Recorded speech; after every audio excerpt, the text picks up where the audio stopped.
خبر شامل کرتے ہیں فیصل آباد سے، جہاں پورے ملک کی طرح جشن آزادی کی تیاریاں جاری و ساری ہیں۔ نوائی قصبہ چک نمبر 363 گابے کے میاں ذوالفقار علی پبلک اسکول میں جشن آزادی کے حوالے سے خوبصورت تقریب کا انعقاد کیا گیا۔ مزید تفصیلات کے لیے بیورو چیف فیصل آباد چودھری اظہر شین کی یہ رپورٹ دیکھیے۔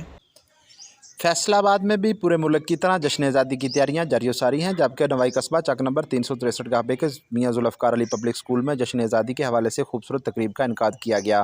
اسکول اعضاء کے بچوں کے ساتھ اساتذہ نے بھی تقریب میں بھرپور حصہ لیا۔ بچوں نے تلاوت قرآن پاک کے بعد برگاہ رسالت میں گلہائے عقیدت پیش کی۔ اس کے بعد بچوں نے خوبصورت ملی نغموں کے ساتھ آزادی کے خوبصورت موضوع پر تقریر کرتے ہوئے معزز مہمانوں سے خوب داد وصول کی۔ آخر پر میاں ذوالفقار علی پبلک اسکول کے پرنسپل محمد یعقوب صاحب نے یوم آزادی کے حوالے سے بات کرتے ہوئے کہا کہ اگر آج ہم آزادی کی فضا میں سانس لے رہے ہیں تو یہ ہمارے بزرگوں کی قربانیوں کا ثمر ہے۔